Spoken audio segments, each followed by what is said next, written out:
or wanted to get into the, what's her name, Shanquilla Robinson story. I didn't want to. Because first off, we're not going to get the true story.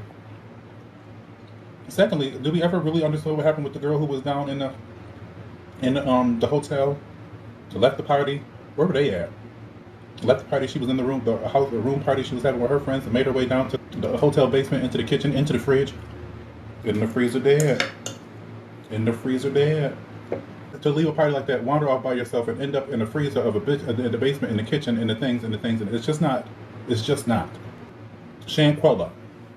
Something happens, you get the information, it gets out. You want to know how it gets out?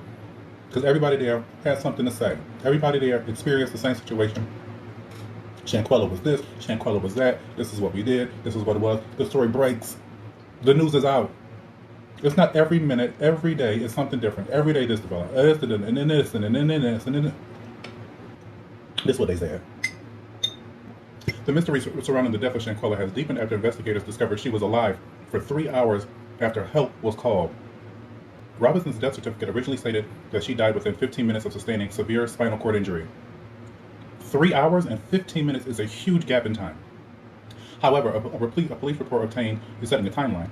However, a police report obtained by Charlotte confirmed Dr. So-and-so of the American Data treated Robinson for nearly 3 hours before she died while vacationing in San Jose del Cabo. Per the report, Winter Donovan, with an E, one of Robinson's friends who traveled to Mexico with her, called for medical assistance on October 29th at 2:13 p.m. House calls for non-emergency treatments are common in tourist areas of Mexico. How was this not an emergency? When Dr. Gutierrez arrived almost an hour later, this is at 2:13 p.m. When he arrived almost at quarter after 3, she encountered a dehydrated Robinson who was also unable to speak. When the doctor told the group she wanted to transfer Robinson to a nearby hospital, they refused. When the doctor told the group, when the medically certified physician told some vacationing out-of-towners she wanted to transfer Robinson to a nearby hotel, they refused and insisted that she treat the 25-year-old in the villa. Robinson's vital signs were stable then, but when Gutierrez tried to administer an IV, she was unsuccessful. Robinson's friends did not give the doctor any details regarding injury, but did say Robinson consumed a lot of alcohol. As the doctor tried to treat her, Robinson began convulsing and having difficulty breathing. Paramedics were called to the posh resort, and life-saving measures were attempted. Sadly, Robinson was pronounced dead at 5:30. Okay? First of all, why? And as I'm reading this makes me think about that black lady who was with her white friends at the sleepover, and she the only one to end up dead. We can't let this keep happening. From Trayvon Martin to Sandra Bland to the white lady, to the black lady with the white ladies, and some shit like this, and the young lady that was found in the freezer with her liver gone, or some shit like that. We can't, like, there's something. For her friends, what the fuck? She was 25 years old. I'm willing to bet her friends was probably at the least. I would hate to think she was the oldest at 25 over in Cabo. So I'm assuming they all around the same age. If the doctor wanted to take her to the hospital, somebody had to sign off on that. I went to Summer Jam, and this is a secret. Don't tell nobody. I almost died at Summer Jam. Okay, between the drinks and the weed and the people, it was overwhelming. Passed out in that bathroom. Okay. Paramedics came, they wanted to take me and whisk me away. I said, no, I'm good. I know I'll be all right. I just need a minute of my time. You know what I mean? Away from the people, away from the things. But I was down, okay? They slipped me, so I was in the bathroom stall. They slipped me something under the bathroom stall. I had to sign it for them to leave me the fuck alone. When she got there, she was dehydrated and unable to speak. I was speaking and walking around, dizzy as fuck. But I was walking around and they wanted me to sign it because the paramedics want to take her to the hospital. This doctor gets there and wants to take her to the hospital. Who signed off on the fact that doctor couldn't follow through with with the necessary care, required care necessary to service that young lady? Who signed off on that? And at 25 years old, none of them know what to do with that. 25 years old, and I ain't got no business in Cabo. Because y'all clearly don't know how to act. If you can't be responsible for one another, that's the thing. Now we traveling outside state lines. We have to be able to be, it's not about having a good time now. You know what I'm saying? We have a good time at the kickback, at the house or the kickback spot or whatever. But once we get on the airplane and we outside state lines, we then become responsible for each other on a different level. You my mother, you my cousin, you my auntie. Okay? I'm not Taylor Port.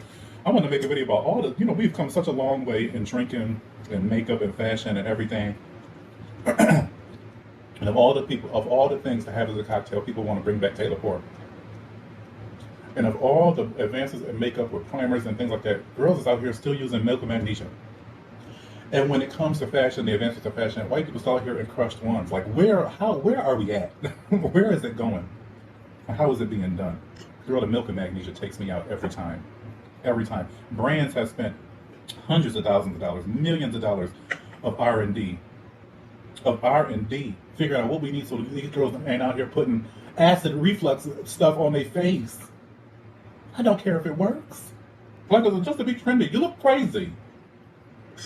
Milk and magnesia on your damn face. You look foolish. It's for your stomach. Not for a seamless blend of a flawless base. Christ. In Minnesota, a 17-year-old boy was killed over some Balenciaga sneakers. It's a real life situation going on where somebody's killing somebody over sneakers. You can't afford the Balenciaga sneakers. Where the hell did you get the gun? Gun control. So this is the thing, a water heater. That's what I'm looking at. It was a water heater, which is such a bullshit. And now with carbon monoxide is an issue for booking an Airbnb. Police said Tuesday postmortem examinations of Cortez Hall, Jordan Marshall, and Candace Florence, who were found unresponsive on October 30th in the Airbnb they were renting, died of carbon monoxide poisoning, according to the Associated Press. Carbon monoxide is commonly found, of course we know that. Security guards at the apartment building they were staying in did call police after noticing an intense smell of gas in an apartment. Moving on, the families of Marshall and Florence told Next Stars earlier this week that the friends have been visiting Mexico to attend a celebration surrounding Dia de los Muertos. Florence's boyfriend had been on the phone with her on the night of October 30th when Florence started getting sick, the family said. She told him something wasn't right. The two eventually were disconnected, and he couldn't get Florence back on the line. He then called the Airbnb host to do a welfare check, and authorities found Florence, Marshall, and Hall dead.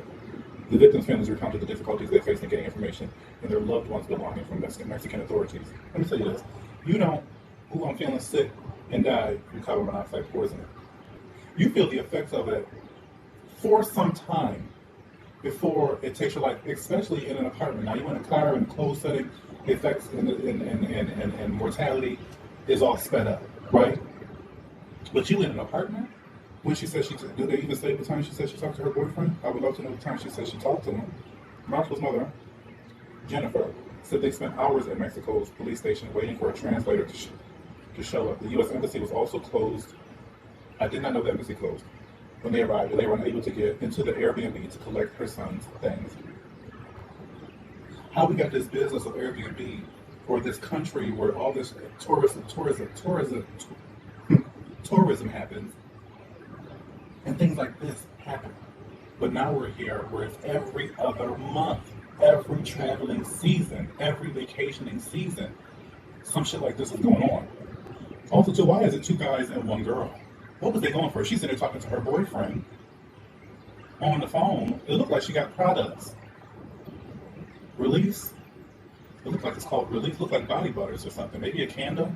So they say they go down there to celebrate Dia de los Muertos. Why is it only three of them? Why is it two girls and a guy? And she's in there got to call her boyfriend on the phone. What's that situation? Do that make sense to you? Let me know if it do. Because I might be the only one.